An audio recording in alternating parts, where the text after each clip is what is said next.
One of the most impactful quotes that I've had, and it's literally driven me, challenged me in my own life.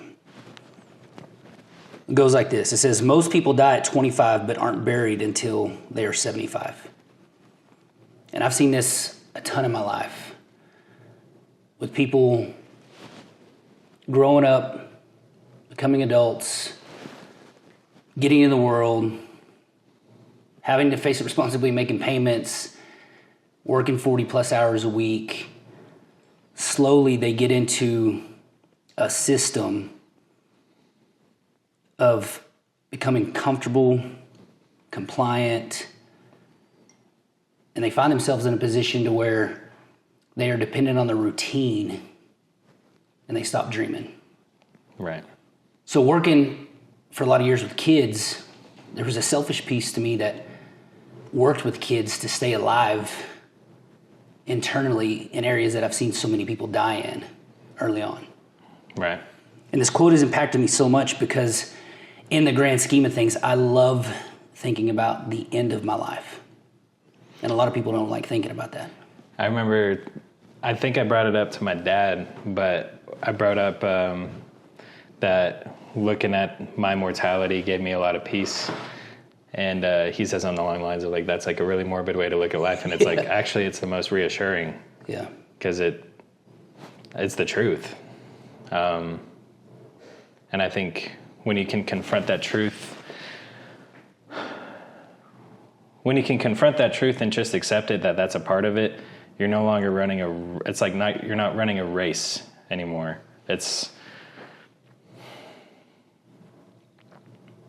You're not running from like a wild beast in a random direction. Right. You have a finish line. You're not running just to run. Yeah. Yeah. You have a target now. You become a lot more intentional. Yeah. With where you're running and why you're running. Yeah. So that's what at least I got out of that. Yeah. But that's a good one. So as we dive in that today, I'm going to pray real quick, get us started, invite the Holy Spirit in, so that we can really dive into how we confront the cost, the price of purpose in our life. Let's do it. So Father, thank you for today. Thank you for the opportunity to be challenged, to be grown, to confront the truth, the only truth, which is through your Son, Jesus. He is the way, the truth, and the life. And nobody, Father, gets to you except through Jesus. I pray that we would seek the truth, that we let it confront us in any way that we are not following that truth, so that we can create habits daily that honor you with our time, our talents, our effort, our hearts, and our mind. In your name I pray. Amen. Amen. So expounding more on this quote of most people die at the age of 25 but aren't buried until 75 was so eye-opening to me, because not only could I see it happening, it once again reinforced that vision of if I get to 75 and it's my last year, and I realized I died 50 years ago internally, investing in things that don't truly have purpose.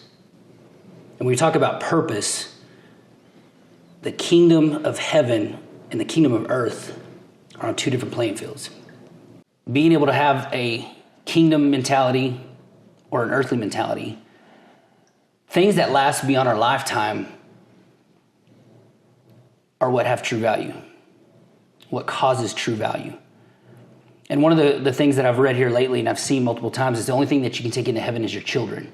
But I've expanded that. You can take in your spouse, family, friends, anybody that you help, you lead, pointing to the source of truth, Jesus. Helps them set their standards and their goals at a higher level to really pursue and be willing to pay the price of purpose in their life.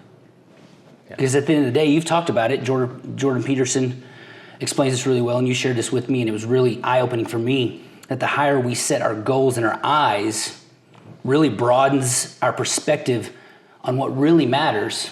It gives us the patience, the strength, the grit, the toughness to wrestle with our dreams and our purpose long enough to develop the character to walk into it. Yeah. You know, I think about so many things in my life where I was a late bloomer to stuff. And we've been talking about lately that if you wrestle with something long enough to simply see the finished product, it doesn't matter how long it takes you. You know, we follow Alex Hormozy and Chris Larson and all these people that seem to have accelerated success. But at the end of the day, it doesn't matter. If you have your eyes set on something big enough that include people, impact people, that causes you to be an ambassador for the kingdom, your family, your business, your entrepreneurial dreams, the way you treat people in the supermarket or out when you're meeting strangers, all of those pieces have a different impact and a different purpose in your life. Right. Well, so when I heard that quote after I had that same realization of my mortality, but somebody asked me, I don't remember who, but somebody asked me to picture my tombstone, and it was decorated with adjectives used that people remembered me by. And at the time, like, I don't know, I was probably 20. But I think at the time I wanted to be known as wise. That just seemed like a good thing to shoot for. Yeah. And then I always kind of took pride. Someone told me one time when I was working at a church on staff, they were like, man, you just know how to do everything. Like, you do all the, you know. So I kind of took pride in that. Wisdom, I wanted to be wise. I wanted to be the guy that you wish you had on your team. And slowly over the years, it's added more and more. But what that really did was set me on a trajectory, I think. And the way I put it before, like I've always explained it, I felt like my subconscious was just kind of like putting these things together in my reality that I didn't even realize were happening until there was a moment where it was like, I had a moment where I was like sharing some wisdom with somebody, and it was mostly probably regurgitated. Yeah. But I was able to like share it, and there's just been a lot of little things. What I didn't realize was me contemplating what I wanted on my tombstone was actually a prayer. It was me submitting this to God, saying, that's like, good. This is what I want. Like, this is what I see me having potential in. And anybody that's sought wisdom out knows the first rule to wisdom is fear the Lord. And another, right? I don't remember what that right verse is off the top of my head. I'm not sure. But it's something like that. Sorry for butchering that so I don't want to get into too much backstory, but I had a moment where I had a few years where I turned away from the Lord, and I started pursuing all these different theologies, philosophies. And there's, I think it's Socrates, I could be misquoting that too, but he said something along the lines of, true wisdom is realizing how little you know. Yeah. And so... I've seen that quote. Yeah, it's good. And then when we started our Bible study, started off with Ecclesiastes, and it said, you know, if there's... everything's fruitless, everything is vanity. The chasing of the wind. Chasing of the wind. Even wisdom is vanity. But if there's one thing you can't pursue, it's wisdom. Yeah. Which is just a crazy paradox. But even that was still validation enough that, okay, wisdom is worth at least seeking out. So when was so I had that when I was like 20. When did you first consider that thought of facing your mortality? Yeah, that's a good question. So I know I went through a period where I was trying to do practical things that challenged me with empathy and imagination and putting myself in that in moment situation. Empathy is one of my strengths, and I can put myself in anyone's shoes. Now, I'm not talking about evil people doing dark things or whatever it is, but I can empathize with what caused those things as they were a child or different things like that. And so applying that empathy to my own life, I went through a situation where one of the first things I did, and this was about in 2016, was I wrote the obituaries for my wife and my children. Because we're not promised 80 years. Even this quote, most people are buried at the age of 75. We're going on averages. But if I had a day, a week, a month, a year left, and unfortunately I was left losing somebody that meant the world to me, how would I feel in that moment? And how many regrets would I have to think about since I was out of time with somebody that was so precious to me? And so when I went through that process of trying to create something practical that not only just used imagination and empathy, but physically doing something that I was basically one step away from actually being in that moment, writing my obituary, act like I was reading it in front of a group of people that also cared about these beautiful people in my life, was so heavy. And I still have them. I read through them every now and then. I noticed that they've changed over the years. The kids were 4 at the time, roughly. Which is such a crazy thing to do, first off. It's pretty intense. And that goes along with my personality. It's one of those things that, you're in the same boat. We don't have second, third, and fourth gear. Like we have first gear or really zero gear. We're either not in it or we have all out. Mm-hmm. And the point is I looked at it as, what if I only have a day left?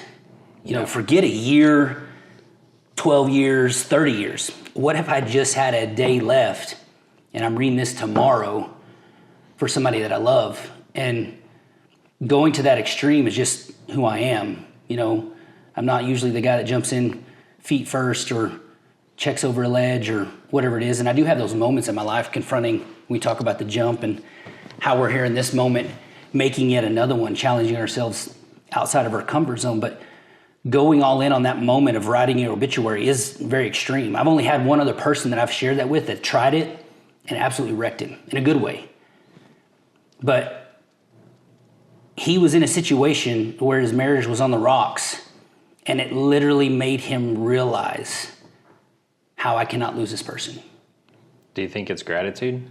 It's like a major gratitude shift. What's the saying that you get told as a kid all the time? You don't appreciate what you have until you lose it. Right. And we are very good as human beings at being so comfortable thinking the sun's going to rise tomorrow. Right. Like it just is what it is. We talk about the kingdom of heaven, we talk about eternity, but I'll be honest, at times it feels mystical, magical. I mean, it probably is going to be. It's going to be a whole different reality. But that's why one of my favorite verses, and I actually have it here to talk about today, is Psalms 90:12 says, "Teach us to number our days that we may gain a heart of wisdom." The word is literally telling us that if we focus on the fact that our time is limited, in exchange, we will gain wisdom because it changes your perspective. Right. You go from something that feels guaranteed, that feels monotonous at times, feels boring. We talk about relationships, business. We talk about going to work and all those different things. When it feels like it's so repetitive to the point that you just want it to be over, but you shift that on its head and think about what it's going to feel like when it ends, it suddenly looks different. It changes everything about how you see those things because you think about not having that person or that thing in your life. God's moved me around in a bunch of different ways, and some things I felt like were led. Maybe it wasn't the Lord, but it was just me expressing my gifts and my talents. And I've done a bazillion things to as careers and to make money and just explore life. I feel like it's an adventure. But there were times when I would leave the ministry, 6 years of youth ministry, coaching, and I was very passionate about those and I enjoyed them. But even so, like being fulfilled through them, when I said goodbye to my students each time, dude, I'm going to get choked up now. It just makes you realize like, oh man, there were days that I treated this something that gave me purpose, that gave me excitement, that I had a passion for, was closing as a chapter in my life. Now, I still get that fixed with my kids. I coach their sports. We help and serve on Wednesday nights. I get a chance to speak this Wednesday at church and do different things. And I get those moments, and I'm thankful for that because it's something that I'm passionate about and I keep pursuing. But to be in it every day, to have what our youth pastor now at our church has every day with those students on a weekly basis, it was something like, man, I know God's calling me in an area to pursue something different and to challenge me and grow me out of where I am now. But man, there's so many things I'm going to miss. And so when you're confronted with losing something like that, and let's flip it even in a different area. That was something I was passionate about. You flip it on something that you think is just completely monotonous or something that even just feels burdensome always. You know, you talk about a house or maintaining a yard or cleaning up after the kids. One of the most powerful things that I see people and parents talking about today is when you have your kids graduated and gone, you will beg for messes to clean up, dirty laundry to be strewn about everywhere, empty snack wrappers gone all over the place, to be replacing snacks in the drawers over there, and you'll miss it. Right. And so many times it's like, man, I got to go to the store again. I got to get groceries. Or the kids have, got their shoes thrown everywhere in the house, or they spilled something on the floor, and it's easy to get frustrated and impatient and think about how you just cleaned or you just got everything straightened up, or I got to mow the yard again on top of practice and all those things. If you flip it and think about how it's going to be over, you think, man, I can't slow time down enough. I think, so talking about like parents missing their, like the messes, Mm-hmm. I think that's something that I only just started to realize was how messy life actually just is. In general, yeah. And the absence, what you're talking about, like it sounds like the absence of that mess, which sounds weird because it's a mess. Right. But that's what life is. Yeah. It's the less of the mess there is, the less of life there is in the house because the kids are moved out. You know what I mean? That's good. Yeah. Because I think growing up, and I think everybody does it to a degree, but like we all have this idea that there's going to be a day where I can just sit back and everything's fine, taken care of, comfort, no messes, right? But that's not living because life is chaos. Life is, I'm going to quote Jordan Peterson a lot throughout this. I'm sorry. He's got so much great stuff. But it's life is the balance of chaos and order, and it's learning to give yourself grace for making messes too, I think is a big part of, because whenever you look at whenever I look at, or I picture my tombstone, I don't see on my tombstone messy. I don't see cluttered, Yeah. All of those are true, but it's part of life. Yeah. Like that's just part of, and it's not to say like, I should be more organized. Like I drive, my wife had to get me a bowl that we set on the counter. So every time I walk in, I empty my pockets into this, so like there's things I can declutter, but overall, like the mess is what makes what am I trying to say? The experiences, yeah. The nuances of, like you were saying, perfect and imperfect, but the imperfections so many times bring the colors and the vibrance to life. They do. Yeah. And I think whenever you make the voluntary choice to face your mortality, you inevitably give so much more grace to yourself, which you can give to other people. Yeah. Because you also realize you only got one shot at this. Yeah. Like why, if I die tomorrow, do I really want my last day to be me cussing out the the tech support person on Yeah. what, you know what I mean? Like, Which can be so frustrating. it's so easy to do. Yeah, no doubt. No, man, like it's just not worth it. It's really not worth Yeah. It's not. What is worth it is making sure that I'm spending every moment intentional, and I don't. And I think that's where I'm feeling conflicted right now too, is I feel direction, I feel purpose, but I still, and I don't know if I'm beating myself up, but it's like I was playing games last night, you know. And there's times when I'm playing and it's like, yeah, like I'm unwinding, or it's just like my personal time. But it's like, am I really making the best of the time I have right now? You know, is it worth being top 10% in a video game? Like, who's really going to care? You know, like who's really going to care about that? But you're considering the price. Right. Yeah. Right. Because I know writing out Bible study plans or working on business stuff, like my business, the stuff, specifically the work I don't want to do, will make me better. I guess, I'm just weighing that cost right now. Yeah. And that's where the rubber meets the road, because that's the struggle that that I want to get into today, is the choice that we make of what price we're going to pay. So you talked about the goal. I mean, especially here in America, we have one of, if not the most comfortable place to live. And one of the biggest goals, as far as our culture is expecting, is to work really hard for a good chunk of time and retire and be able to live comfortably. Right.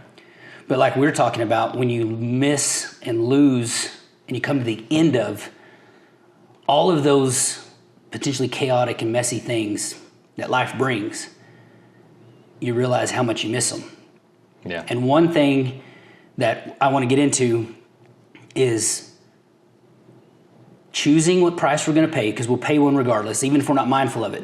Kind of like you talked about running from, there's a difference in life of running a intentional race with a specific finish line, or almost like you're running from a wild animal, which would be all of the shame, the guilt, the negligence of knowing that you got purpose, you've got potential, and you're avoiding it. You're not tapping into it. You're not using it, because it's easier just to mindlessly go through day by day. Somebody sets your schedule for you.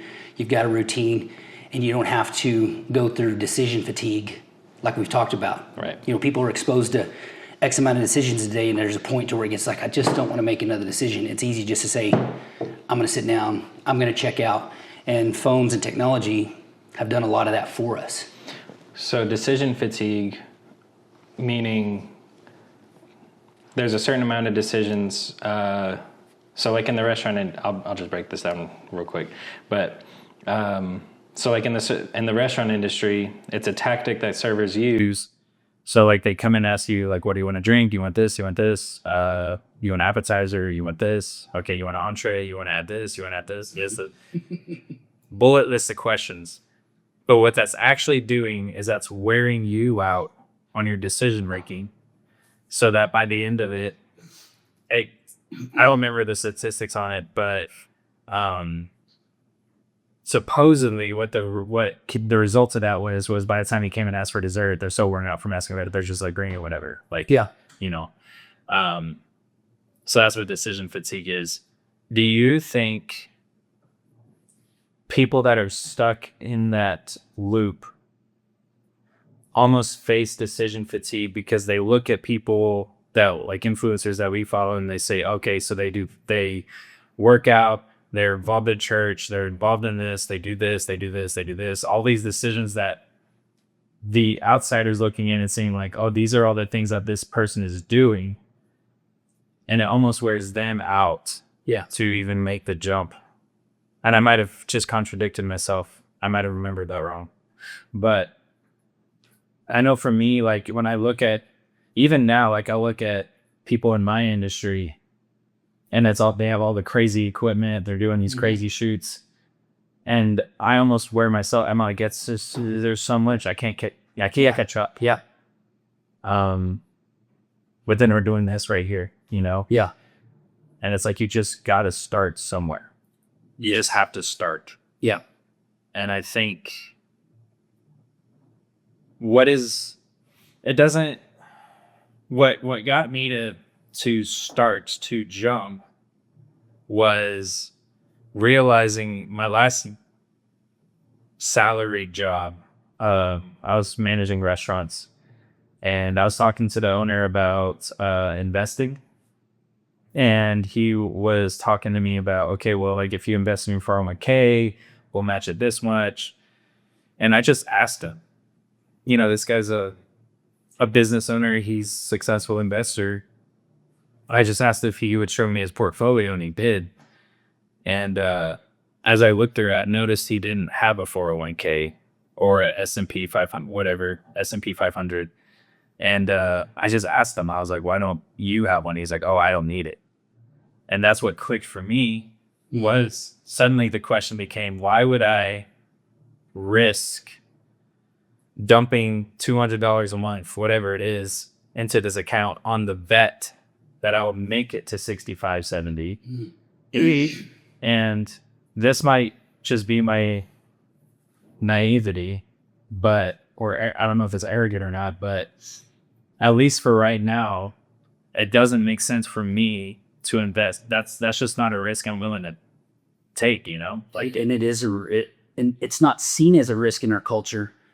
It's so mainstream and it's so accepted. It's security. It's taught as security. Right. And drove my parents crazy whenever I did everything I could to not go to college and The traditional, right? Yeah. Like, Yeah. it wasn't secure, but neither is tomorrow. Right. So which one are you going to choose? Yeah. So for me, it just made more sense. Now I can look at it and say, if I get in a car crash on the way home today, I was in the pursuit of what I wanted out of this life. I had no regrets. Yeah. I think that's just it, because I don't feel like I've wasted time. Yeah. And even though I say, like, you know, like there's days where like I catch myself on games or something, but overall, like I feel like I'm wasting significantly less time than I would be working a job at 8. Yeah, if that makes sense. It is. You brought it around to a good point. You talked about initially wasting $200 into a 401k, but then you brought it around to time. Because I look at it as, forget the money going to the 401k. Do I want to spend that much time applying my efforts, talents, all those things to building up a 401k to get to that point? Do I want to risk that much time asset that I have? And whatever that is, like we talked about, it could be 1 day left. It could be 40 years left. Do I want to risk that asset in that avenue, or do I want to spend it somewhere else? Right. And you talked about decision fatigue, and a lot of people, there's different levels of this. Some people are overwhelmed about what to cook for dinner, you know, what to do with their kids for sports practices and getting their schedules going and all that stuff. You know, we're talking about a group of people like us who watch people achieving very large things, and that's our decision fatigue. Do I jump into that? Can I pursue that? Do I have what it takes? Should I get the gear? Should I not get the gear? Should I spend time filming, editing, and doing? And the decision fatigue there for us is on a different level. And there's people looking at different places. That's the point of why what you shared with me and what you learned from Jordan Peterson about setting your eyes, your vision on a much higher target gives you the bravery, the courage, and the tolerance for bigger obstacles, bigger pain, gives you more endurance, because even though the target's further away, you can see it and you can begin building the character and things needed to get there. And I heard a quote that I believe the majority of the time is true. I'm not saying it's absolute truth, but it's very challenging, because we've been talking about wrestling with ideas to the point to where we hang in the fight long enough just to see the result, to get to the end, Kind of like the race we're talking about. Run long enough just to get to finish. It doesn't matter how long you take to get there. Wrestle with the idea and the dream and your passion and paying that price, no matter how much it hurts, long enough to get to the end. But the quote goes, you don't get what you work for. You don't get what you want. You get what you tolerate. Yeah. And that's so true, because when you face decision fatigue, it usually causes you to avoid. But if you're brave enough to keep looking at the thing that's causing you decision fatigue, a lot of people will turn away and just not even face it again, because now it becomes an avoidance issue. But if you look at it long enough, it'll push you to a place to where you wanting that outweighs your discomfort of pursuing it. Yeah. But until that changes, you're willing to tolerate staying where you are in spite of knowing that your pursuit of the purpose, the passion, the excitement, the adventure is just a few decisions away. I think it might have been Alex Ramosi that shared this. I don't know if it's his or whatever, but he said, if I'm not dead, just leave it. Jump cut. Jump cut. Post it after Clash. Yeah. So I think it was Alex Ramosi that said, you're stressed because you have decisions to make and you're not making them. Mm. And that's true. I think if you have that pull, that intuition that there's something more you could be doing, that there's more. Like, if you look at my resume, I was always so concerned about my resume. So concerned, but also didn't care. Yeah. Because if you look at my resume, it's 5 pages long with everything from bakery worker to range hand to discount tire, a pre-sort service for mail, like a church, I've kind of dabbled in a little bit of everything. But what I think it was just whenever I was somewhere for a certain amount of time, and this could just, again, be this, it was a lesson in the long run, but I think I always felt underutilized. Like, there's more to me than just punching in produce codes at the grocery store. There's more than stocking the shelves at the grocery store. There's more than putting tires in people's cars. And it's not that those jobs aren't important at all. Like, there is purpose in those. Yeah. But for me, I just felt severely underutilized. And I had a pastor tell me one time, because he knew about my resume track record and how short time span I kept those jobs. But he really challenged me. He asked me, what was the last thing you saw through when it got difficult? And so that led me to finding positions or jobs that actually, because what I realized was these jobs, like I mentioned, like the grocery store. Yeah. I didn't find purpose in any of that. I hated it. I didn't find purpose at discount tire. I didn't find purpose at the majority of jobs I had. So what that ended up doing for me was pursuing jobs that actually piqued my curiosity. Mm. And what I found was I stayed at those jobs when I became a commercial producer for the news station. Yeah. That was something that actually I just had this. It was just a wealth of knowledge that I wanted to learn, because it's so cool to, like, I love movies. So like, it was just so cool to be able to work behind the camera and kind of just see how the magic happened. Yeah. So that kind of leads me to my next question. So how do you know what is worth aiming at on this topic of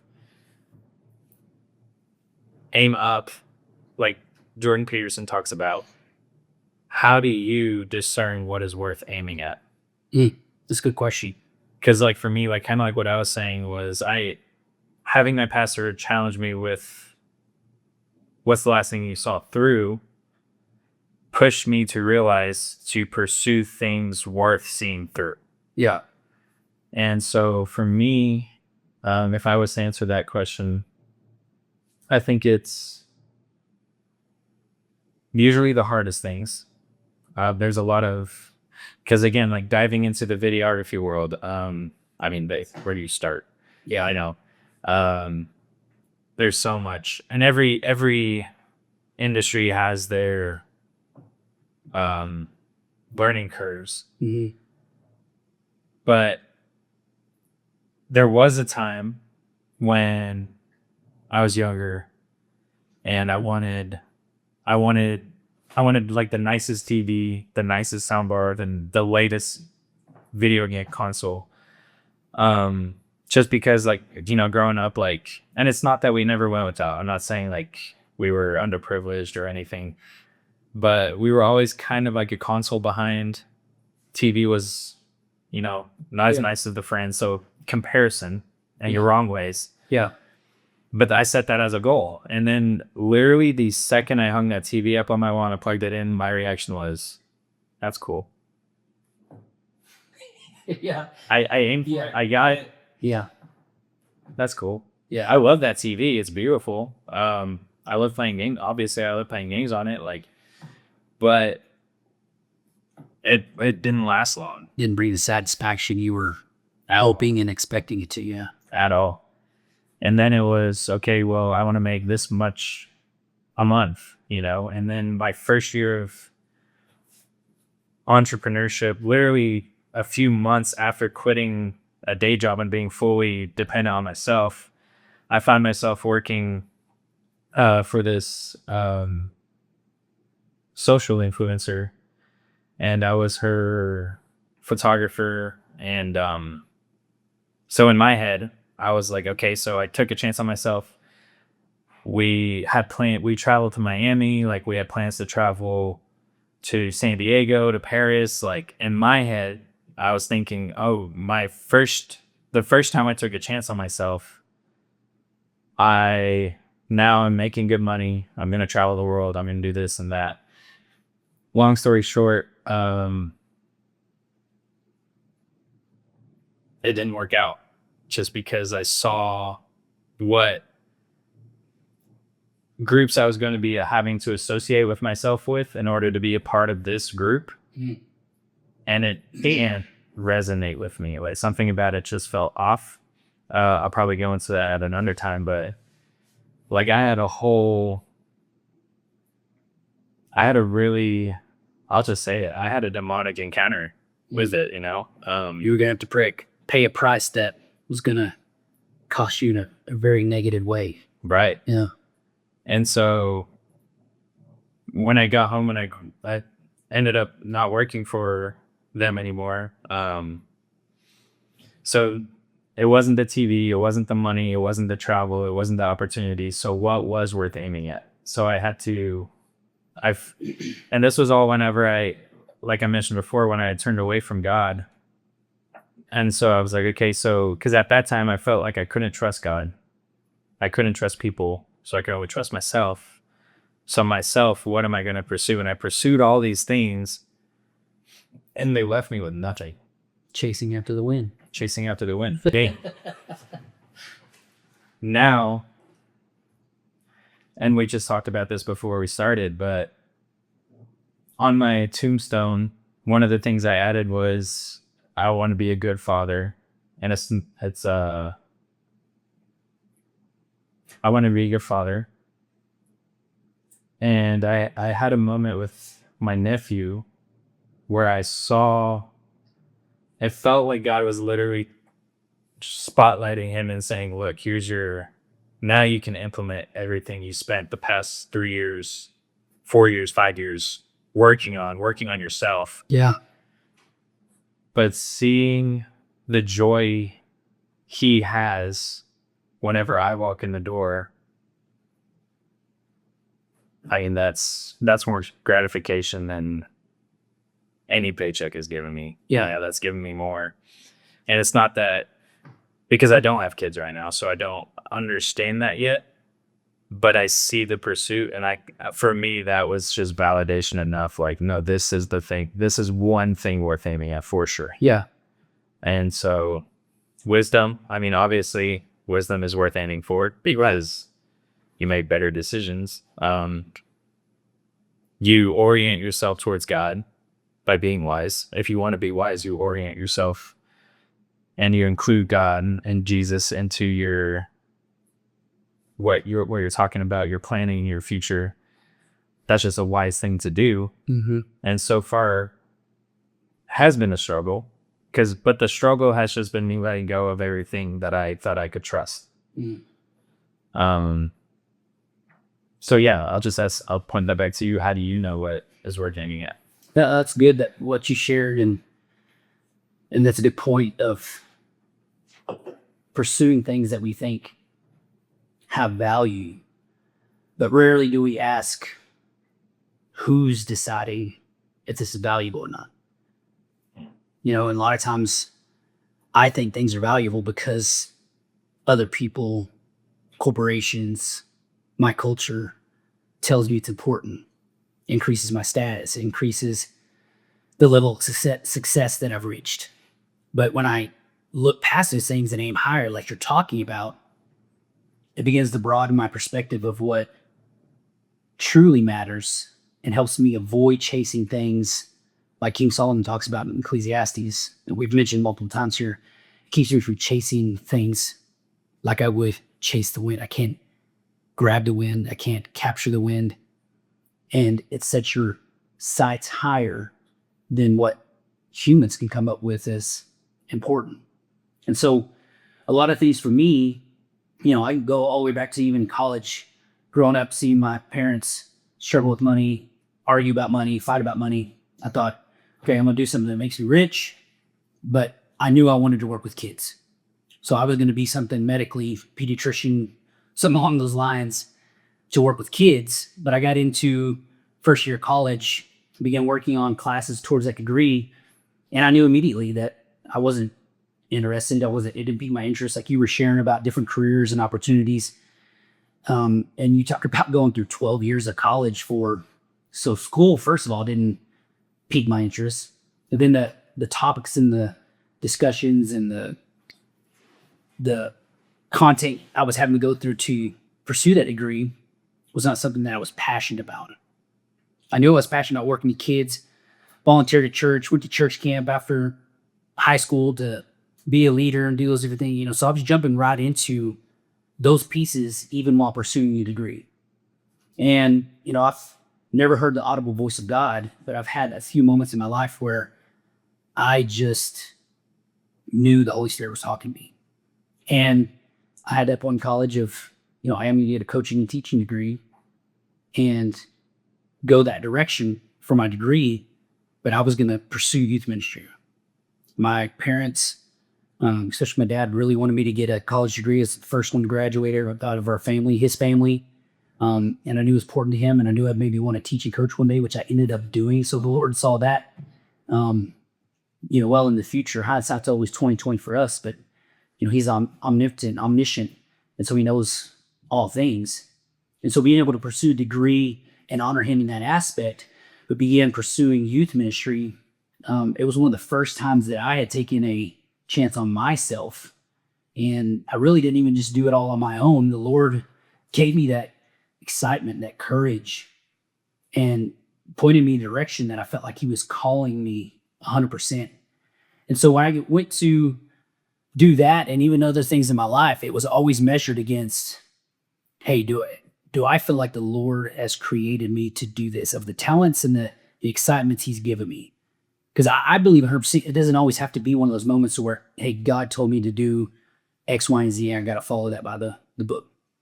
I believe with our passions and our talents, as long as it honors him and we keep our perspective with a mentality to have a kingdom mindset and to take care of the people around him as Christ takes care of us, then I think you pursue anything you want.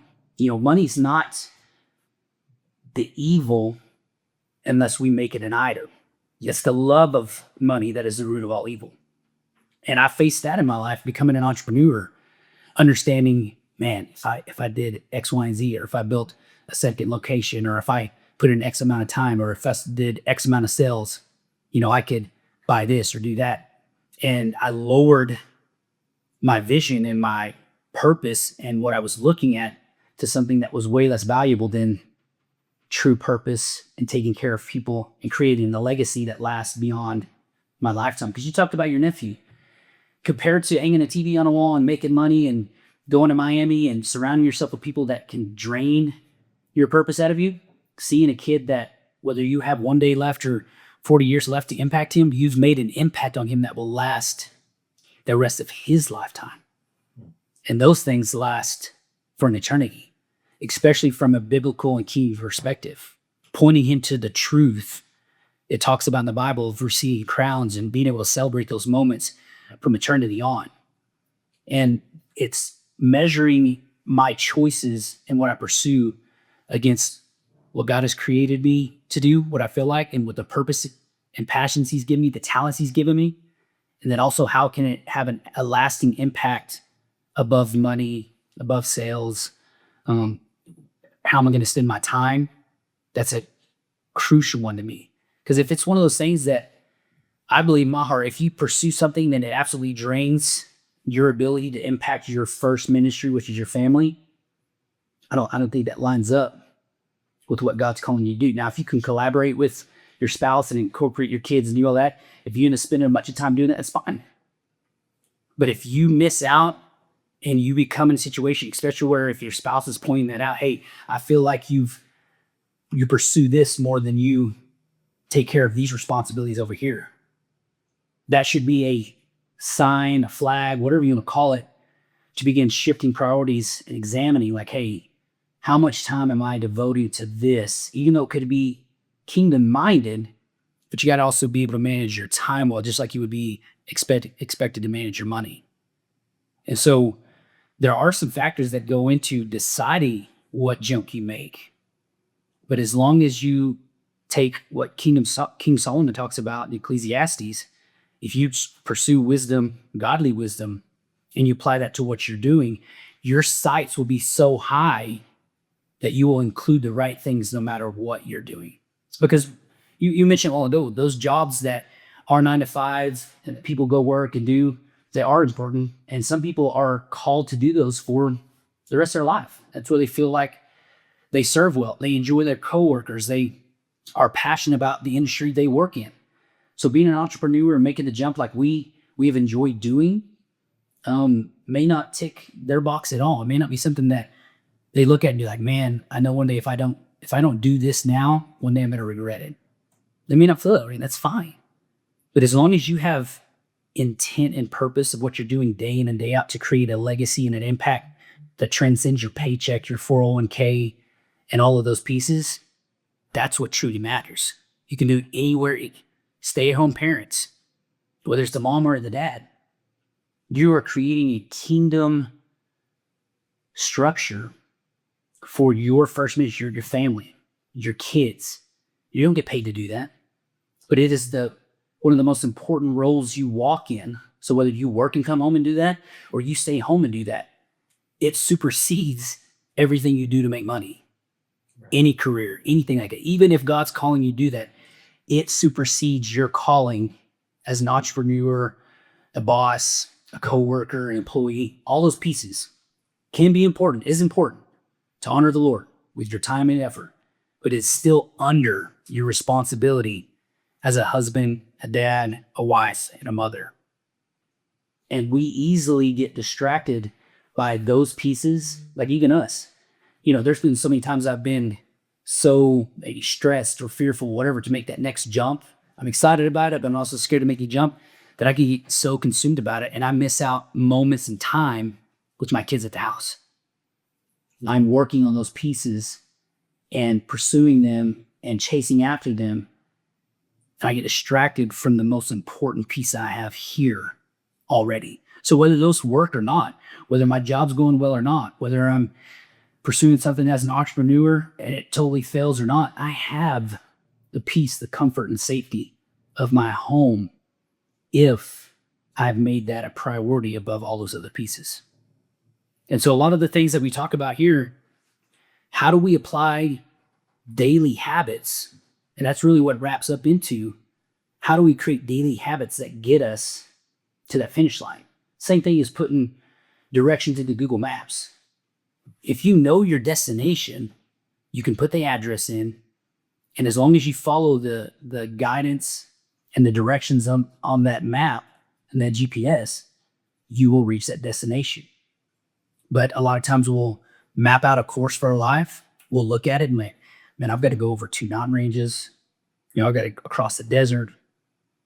There's 2,000 miles here. That was way further than I thought it would be. I'm thinking like 20 miles tops. And there's one big piece that keeps us, I would say two of the biggest pieces that keep us from simply embarking on that journey. It's fear and comfort.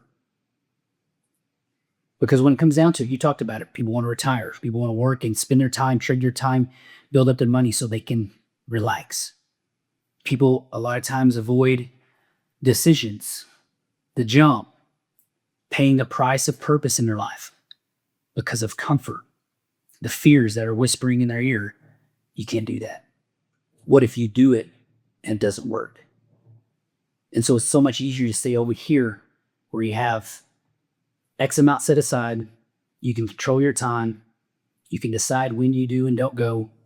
And it's easier just to tune out and avoid it, even thinking about it, than to sometimes face it. And I've said this many times, there is an addiction in our world, and mainly our country, especially in the culture we have, microwaves, cell phones, fast internet, all that stuff. There's a worse addiction than any drug we have in this country, and it's comfort.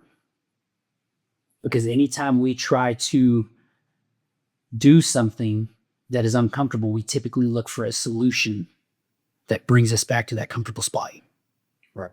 I mean, you take relationships or parenting or whatever it is. It's easier to hand a kid the tablet than it is to walk through with them and make them have daily habits and show them why it's important to correct their behavior. Right. If they're upset, they're on tantrum, they're frustrated, it's easier to say, hey, calm down, go watch your show, quit whining, quit arguing, quit fighting, get out of here because I'm watching my show. You need to go watch your show because then I don't have to deal with it. And then I'm also not confronted about the things I'm doing in my life that are bad habits to keep me from paying the price of purpose. But I'm still paying a price. And that price is when I get to the age of 75, like the quote talks about when we got into the beginning, the one thing that scares me in my life more than anything is regret. Because regret only happens when you can no longer change. With talking about comfort and everything we've shared with how it causes us to avoid pursuing that purpose, how do we apply daily disciplines in our life that keep us on track and keep us on the GPS directions for reaching that finish line, reaching that target of where we want to go? And some of the things that I've done in my life that have helped a ton were things that, I'll be honest with you, that I didn't think would be very impactful. I'm very much fly by the seat of my pants, big dreamer, big idea kind of guy. And I love rolling with the punches. I love change. I don't mind when things get tossed sideways and stuff situates suddenly. And a lot of people don't like that. A lot of people don't like change. They don't like being told that, the plan's gone a different direction or your itinerary's been switched up on you. And especially in life and big things, marriage, kids, career, it's not a comfortable thing. And people love comfort. But one of the things that really helped me go from a place of just thinking about big ideas was I use an app called Structured, but it's simply a checklist or a calendar app or whatever it is. But I went from not being very mindful of checking the calendar, scheduling things out, to being very disciplined about little things being on my calendar. And being a task-oriented person, a driven person, wanting to accomplish things, being able to check that thing off each day was crucial for me. And it really surprised me how much it impacted not only pursuing some of the dreams I had, but how much peace and fulfillment it gave me just being able to say on a daily basis, man, I feel rewarded for pursuing these items. So from the beginning of the day to the end of the day, the way the app works is that you can literally map out on a timeline of things you want to do. And so literally from waking up, doing my workout, putting prayer on there, went from being very inconsistent, spotty in my prayer life to the more I did that, it takes 21 days to create a habit. So getting past that 21-day threshold, it went from trying to be consistent and making sure I accomplished it and being intentional about it to now I look forward to it and technically don't even need the app to remember to get that done. And so creating the daily consistencies of one of the things I like doing with my family is a thing called Remember When. Too many times in our lives where we get focused on the messes, the inconsistencies of life, the frustrations of life, the chaos, paying the bills, waking up again, going and doing all these things, and we focus on the burden and the frustrations instead of once again changing our perspective to look at the end goal. I do a thing called Remember When because it reminds me and my family of all of the amazing moments we've had. So I'll send old pictures, old memories to a group chat and just say, hey, remember when we did this? And I have that on there once a week. And my deal is to send it out and say, hey, take your focus from the frustrations of school, that you might be tired today, you may be under the weather, feeling sick, we may be arguing or not seeing eye to eye on some stuff. The kids may be frustrated with me because I told them they couldn't have a Dr. Pepper, whatever it may be.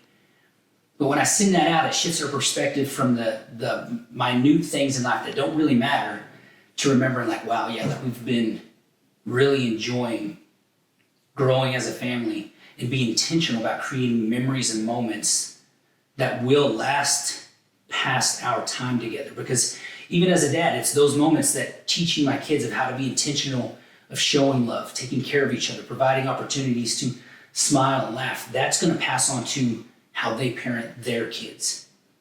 And when you're looking past even when your life ends, not only the end of life, but your life ends and how you're raising your kids, perspective gets bigger. It begins to get set on things that truly matter, and those things create legacies that last.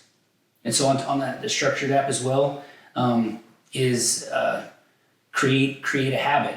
And every time I feel stressed, anxious, frustrated, I literally have it written out that I read every day to try to create a habit of saying, every time I feel those emotions, you are to text or call or find somebody in the vicinity to speak life into, to give them a compliment, tell them how much they mean to you, how much they matter.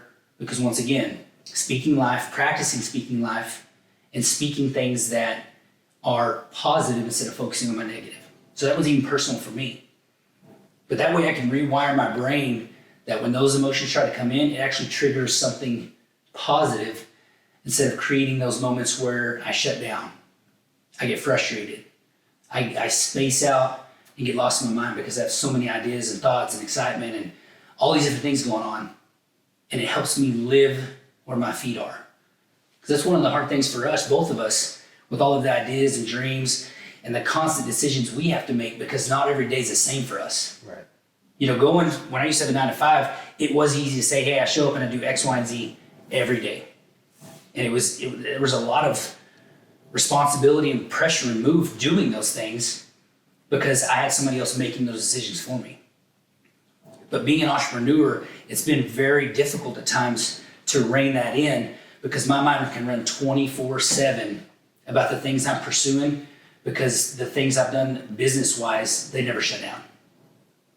And I had to be very disciplined and intentional about setting my sights on putting my time, physical effort, and my thoughts in places that I need to make sure I'm touching now while I have the chance before my kids are grown and gone, or heaven forbid, we don't even make it to those moments.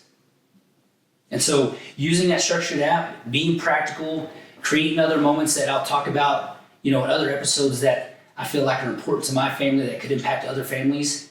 Those are intentional and practical, small, bite-sized things that you can do daily that steal time from negative thoughts and emotions and put them over in the column of creating a lasting legacy and create habits for you as a person that instill peace. So we're talking about even personally, peace, confidence, and strength to pursue what truly matters.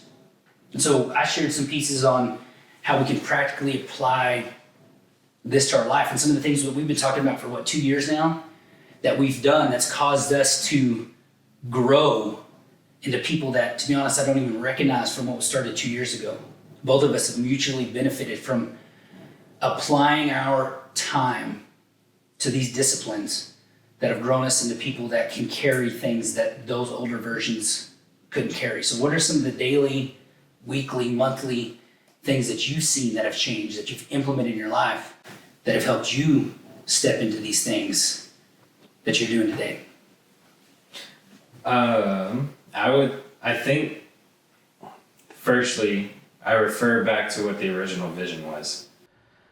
And original is maybe the wrong word because the vision has adapted. But like, I'll bring up my nephew again. When I'm faced with the moments like that, because it was in my vision to be a good father, now my perception is now aligned with that. So when we left that situation, we left their house, my wife, because me and my nephew had gone back and forth on quitting video games because he was losing, and I'm just not. I'm sorry, I'm not the uncle that's gonna let you win in Mario Kart, man. Like, I'm not. We got to learn life lessons, huh? Yeah. But she said, I don't know how you were so patient with him. But that's what clicked for me, was because that was my vision, is to be a good father. Now my perception of how I go about handling those situations is drastically different, because now I'm a lot more patient because I want to be a patient father. I'm a lot more kind. I'm a lot more invested in these interactions because that's what my vision was. So I think it starts with orienting myself to what my vision is and what that specific goal is.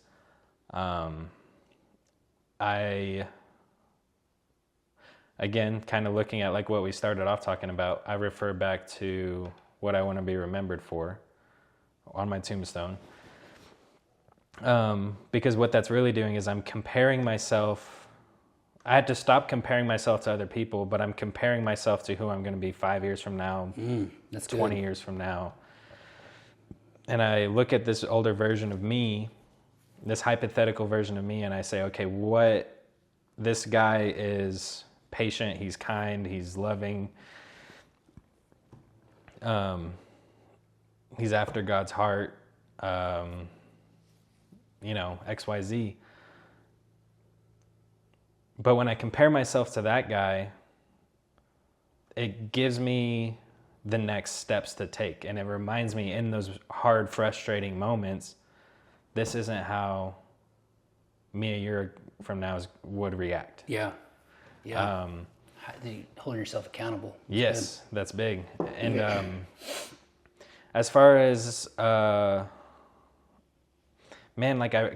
for me, like, I'm not task oriented, so like I can't, like, dude, I have, this, but like I have, like, at one point I had 9 journals and like 2 of them were planners, and then I had one on my phone, and like I just can't, like, but for me, comparing myself to the future versions of myself and also to who I was yesterday, because that's big too. That was a big one I learned, and it's one that I hear a lot, but I think understanding it is completely different. Of, if I can look back at yesterday and say, you know what, today I actually got up at 5:30.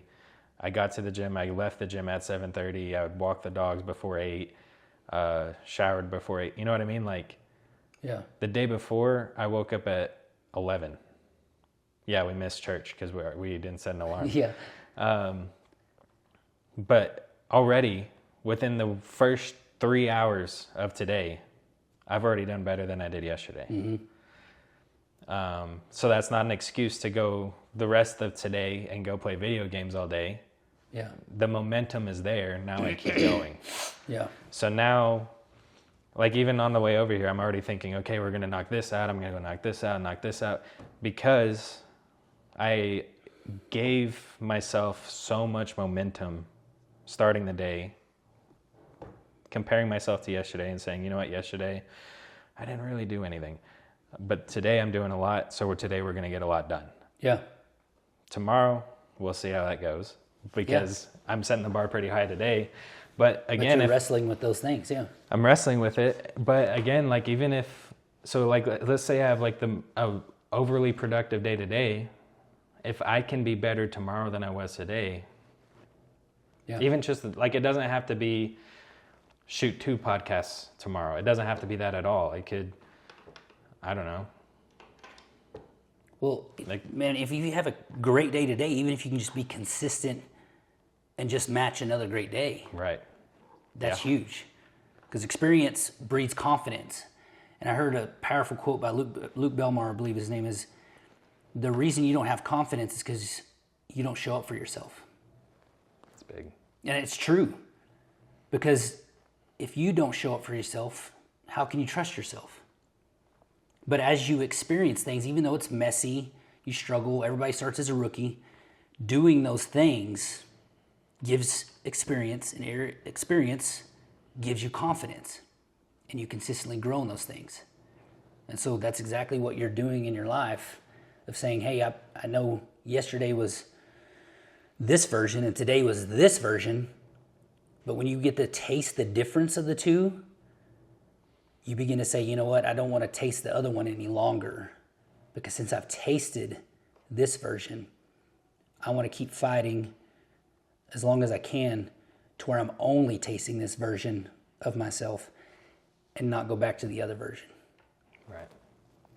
Right. And I think that's where I'm finding too, and it every day, because like yesterday, obviously, like, yes, I got up at 11, but I don't think we actually got out of bed till probably like 30 minutes after, because it was like, we're comfortable. Yeah. You know? Yeah.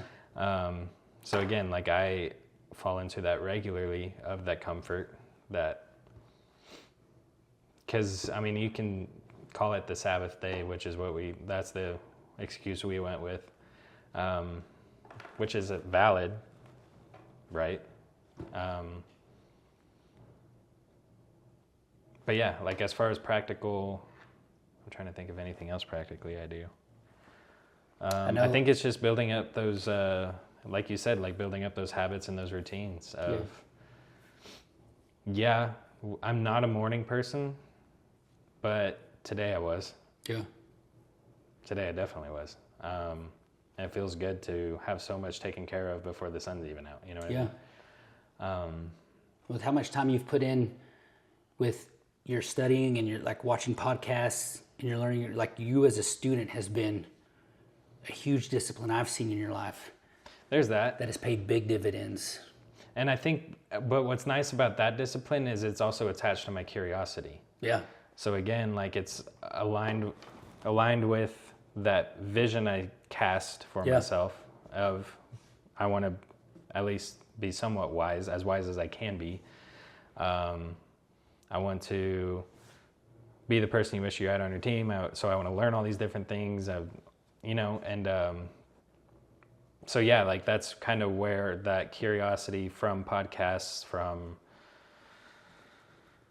just reading, and like I've watched so many podcasts, but that's where I feel like I'm walking into is I've spent so much time gathering all this knowledge, and I can regurgitate all this stuff I want, but now it's, what does Q think about it? What do I actually think about it? What does it look like for me communicating that to you, rather than just saying, this is what Jordan Peterson said. Yeah. This is what Carl Jung said. This is what does that mean to me? And I think that's going to get flushed out the more we do this. And that's what I'm excited for with this. But again, it starts with taking that first step. Just starting. Just starting, man. Yeah. And we wrestled with this for how long? I know you wrestled with it longer than I have. But yeah. But I mean, I think you brought this up a year ago at least. Yeah. Like of wanting to do your own content or something. So Yeah. taking the first step is the hardest part. Making the jump is the hardest part. But like what we said before, technical issues, it's just flowing, man. Like it's, once we got that snowball rolling, it had the momentum it needed, and now it's just going. Yeah. So I think the vision is the most important thing, because if you don't have a vision, you're just shooting in the dark. Yep. So Yep. that's what I would ask, is your vision worth aiming at? Yeah, that's good. That's something we should all be asking. And then I heard a quote that said, the place that dreams go to die is the planning phase. Yeah. Like you said, just start. And then we talked about practical things that worked for us to help us execute and actually walk into those things, let them change us, actually use them in our life. And that's the challenge for everybody that's listening. Don't go from just thinking about something, dreaming about something, then put into place, be willing to create a mess. Okay, we've all been able to clean up a house, clean up a spill, do all that stuff. Treat your life, your endeavors, your adventures like that. I'm willing to create a mess because I know I can clean it up, to learn how to do something and grow from where I am now. Because if you're not changing something, you're choosing it. And if you're staying where you are indefinitely, that means you're choosing that over choosing to improve yourself and to grow and to change and to get outside your comfort zone. So just start. And then my practical things that I did came after making that jump. That's fine. See what you're at, get in the new forest, get on top of the mountaintop or down in the valley and say like, okay, now what do I need to do to navigate through here? And create a set of tools, a game plan, all that stuff of how to navigate those scenarios. And you will learn through trial and error what works and what doesn't work, but to keep pushing yourself in that direction of where we're aiming at. Right. So to wrap it up, we've had a challenging quote. Most people die at 25 but aren't buried until 75, which challenges us mentally to confront something in our own lives with the one opportunity we have to live it. Share personal stories of how we've wrestled with that and then followed it up with practical ways of how we can execute that every day. Because if we show up for ourselves, we will create experience, and experience creates confidence.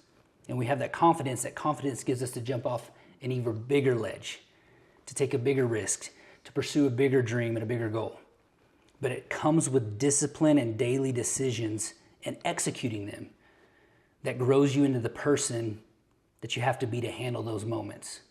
If you were told today that in a year you have to run a 100-mile race, but you didn't train at all in the next 12 months, how prepared do you think you're going to be to run that race? Not at all. Not at all. But if you were disciplined every day and you trained, let's say 5 days a week and took 2 days rest for the next 12 months, whether you finished or not, you would at least be as prepared as you possibly could be to handle that type of load, which would be in a very extreme race of 100 miles. But you would set yourself up for an opportunity to get to the finish line.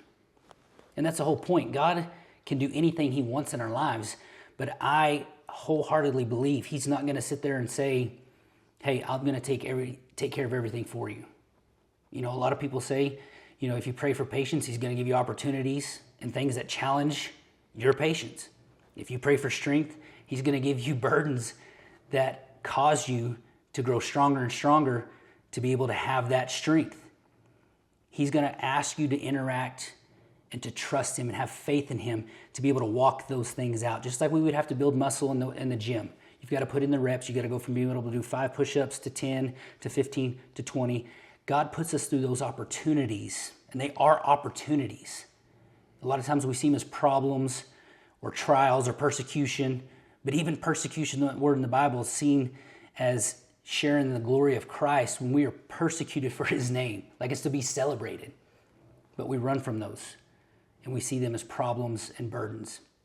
But that keeps us in a situation to where we are floating through life with no direction, and we get to that age of 75 and we have nothing but regret, saying, I wish I would have done a lot more of X, Y, and Z, things that really mattered, because I don't have very much of it, if any at all. And now I'm comfortable, kids are gone.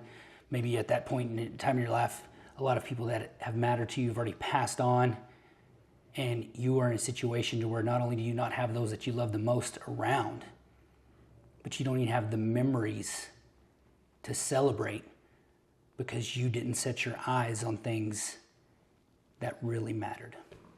That's good. Well, and the last thing I'll add to what you just said, I hate the argument that people bring up, and they're like, well, if God's all knowing, why doesn't he just, Yeah. And I think off of what you just said, because if God would just slap you with patience,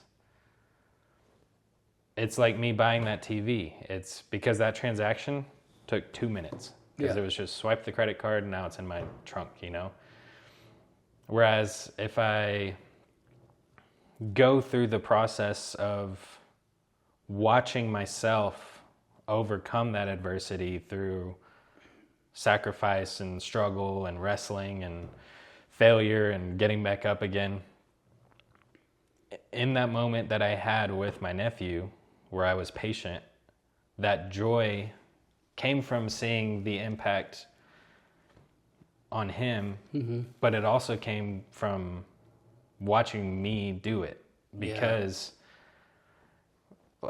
man, like I was such a good kitchen manager because of my, I don't want to say lack of patience, but I was very my patience was very limited, which in a business world like that seemed fast-paced. Yes, very useful. But learning how to be genuinely patient in all circumstances, if God would have just hit me with patience one day, I would not have gotten to experience the joy of fulfillment within myself from that experience. That's good, yeah. So my argument to that whole, well, if God's so all-knowing, why doesn't he just, because he wants us to experience that joy. Yeah. The fulfilling of going through the process and seeing yourself on top of that mountain peak. Yeah. And being able to experience how bad the lack of purpose tastes as opposed to how good true purpose tastes. Because once again, if you can't compare it to anything, it's the same thing with the Israelites in the desert. They had manna. God provided them manna. That's all they had. So they were thinking, man, I wish I had some pizza or burger. I know they didn't have those things, but they were saying different things. But what they got instead of that, with their grumbling, you can only imagine, like, man, I wish I'd have just been content with the manna. Yep. There was so much there that I was missing as a miracle from God that now compared to what I got because of my grumbling and being in a situation where I was being ungrateful for what he was providing, that manna tasted a lot better than I realized. Exactly. And it does give us that comparison between the two. That was a big prayer was, for me, was teach me to be content with little. Yeah. Yeah. Yeah, and to stay hungry. Yeah. Like, I think that's just where I'm at, is erasing the idea of comfort, embracing the idea of hunger. That's good. Yeah.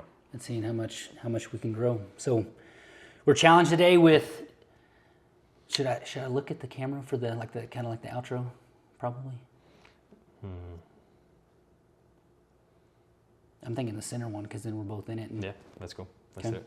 So we're challenged today with the idea of being confronted with the end of our life. A powerful quote that's challenged me, both of us, into action of how to pursue purpose. With the practical things that we've given and we've shared, you may come up with different things that work for you in life. It doesn't matter. Just start.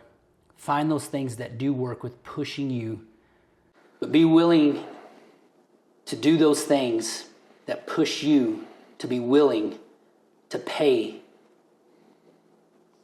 the price of purpose. Yeah, dang it. To be willing to pay the price of purpose. The quote I will leave you with is, believe it or not, it's Jordan Peterson. You don't get to choose not to pay a price. You only get to choose which price you'll pay. That's good. So that's a wrap. It's a wrap. You think it shut off? Yeah. That's what I was like.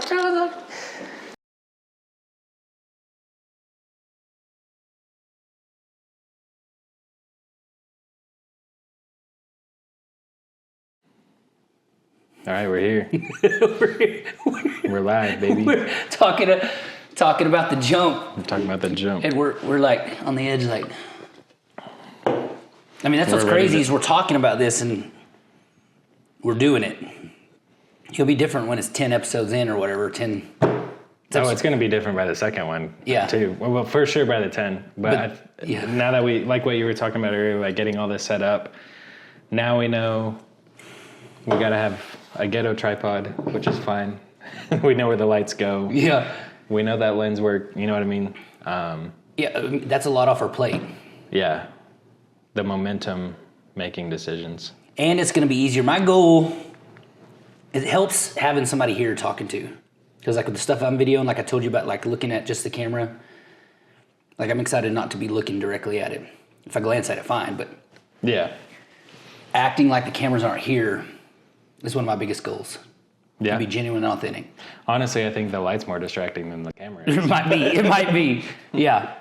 But that'll get easier too Yeah, in what we're doing. You know what I mean? definitely. So, all right, you ready to kick this off? Let's go for it. So before I do get started, after we get the quote and like a general overview of how we've seen this in our life, do you want me to kick that back to you and ask you, have you seen that? Or do you want me to share that piece of what I've seen and then kick off with a prayer? And then do you have like a question? Like, do you want to go, like, just play it by ear, kind of like we treat our meetings? I think so. I mean, I like the idea. So, like, I know you've been making it a point to say, like, this is a collaborative effort, too. But I also do look at you as, like, leading it. Like, I'm totally okay with, like, you picking the topics and, like, leading the, like, setting the direction of the conversation. Okay. I'm totally okay with that. Okay. So, and to be honest, that's how like a lot of our meetings have worked, especially in the beginning, but lately it's been, usually I say that, it's been really 50-50, but there can be a lot of times where I kick something off or, bring an idea, a dream or whatever and do, and it's always been, you ask a lot of questions, but there's sometimes you kick off with, dude, that might be something too, and not always do a quote. But some of your questions Yeah. we could start with. Yeah. Because that's, sometimes when we first sit down, you're like, hey, dude, I've been thinking. Yeah. And you've got this question and do like some Jordan Peterson stuff and all that, the different things that would be clutch too. But I will just stay in the quote, the macro piece, and keep going into it. And if I have a question or do, if you have a question, just pop in, but Yeah. try to keep it like our meetings. Yeah. Go from there. I think so. Okay. So yeah, let's just go with maybe just opening. Here's the quote. Maybe whatever you think, and then prayer, and then conversation. Okay, that'll work. Cool. So, one of the most impactful quotes that I've had, and it's literally driven me, challenged me in my own life. It goes like this.